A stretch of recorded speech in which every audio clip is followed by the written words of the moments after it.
কোনো এক কবি লিখেছেন, আকাশ ছোঁয়া মাউন্ট এভারেস্ট নীরবে দাঁড়িয়ে ঝড়ে তুষারে অটল প্রতিজ্ঞার ঢাল। নেপালিরা ভয়কে জয় করেই লিখেছে সাহসের মহাকাল। সত্যি তো তাই, ক্রিকেটের দক্ষিণ এশিয়ায় নতুন জায়ান্ট হওয়ার সামর্থ্য আছে নেপালের। হিমালয়ের দেশটির ক্রিকেট আগ্রহ, পাগলামো, উন্মাদনা নজর কেড়েছে পুরো বিশ্বের। এবারের বিশ্বকাপে ইংল্যান্ড ম্যাচ দিয়ে তো বিশ্বজুড়েই খবরের শিরোনাম হয়েছে নেপাল ক্রিকেট। ইংল্যান্ডের বিপক্ষে প্রায় জয়টা পেয়েই যাচ্ছিল, তবে ভাগ্য সহায় হয়নি। কিন্তু নেপাল ক্রিকেটকে নিয়ে সবার আগ্রহ বেড়েই গেছে। জন্ম হয়েছে নানান প্রশ্নের।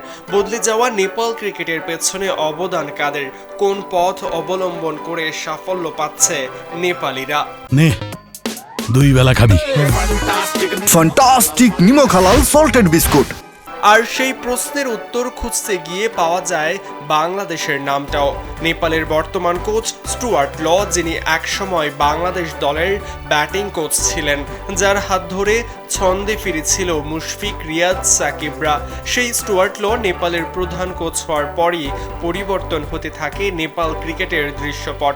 টি-20 বিশ্বকাপে কোয়ালিফাইংয়ে একচ্ছত্র আধিপত্য দেখিয়ে নেপাল জায়গা করে নেয় বিশ্বকাপের মূল মঞ্চে। নেদারল্যান্ডস, স্কটল্যান্ডের মতো দল পাত্তাই পায়নি হিমালয়ের দেশটির সামনে।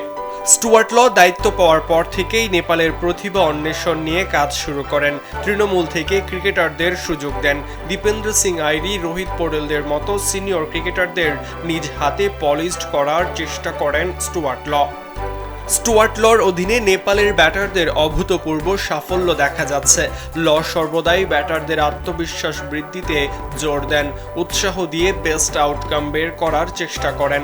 সবসময় দলের মধ্যে ইতিবাচক পরিবেশ রাখার চেষ্টাটাও করেন। সামাজিক যোগাযোগ মাধ্যমের নেতিবাচক প্রভাব এড়াতেও ল দিয়েছেন কঠোর গাইডলাইন।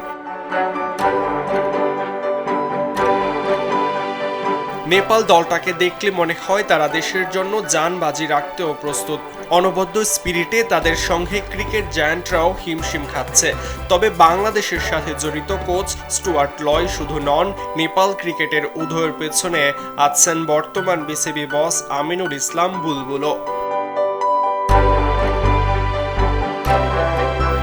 বুলবুল এশিয়ান ক্রিকেট কাউন্সিল ও ইন্টারন্যাশনাল ক্রিকেট কাউন্সিলের সাথে কাজ করেছেন। সে সময় নেপালের তৃণমূল পর্যায়ের গেম ডেভেলপমেন্টের অংশ হিসেবে গুরুত্বপূর্ণ ভূমিকা পালন করেছেন আমিনুল। আফগানিস্তান, নেপাল, মালয়েশিয়া, ব্রুনাই একযোগে ক্রিকেট উন্নয়নে অবদান রেখেছেন, যার হাওয়া থেকে বাদ পড়েনি নেপাল ক্রিকেটও। চীন, নেপালের মতো দেশে স্কুল পর্যায়ের ক্রিকেটটাতেও জোর দিয়েছিলেন আমিনুল ইসলাম বুলবুল। চীনে তো তাকে ডাকা হয় চীনা ক্রিকেটের নীল আর্মস্ট্রং হিসেবে। তবে অ্যাসোসিয়েট দেশগুলো এবার ক্রিকেটে যেভাবে এগুচ্ছে তা নিঃসন্দেহেই ক্রিকেটের ভবিষ্যতের জন্য আশীর্বাদ।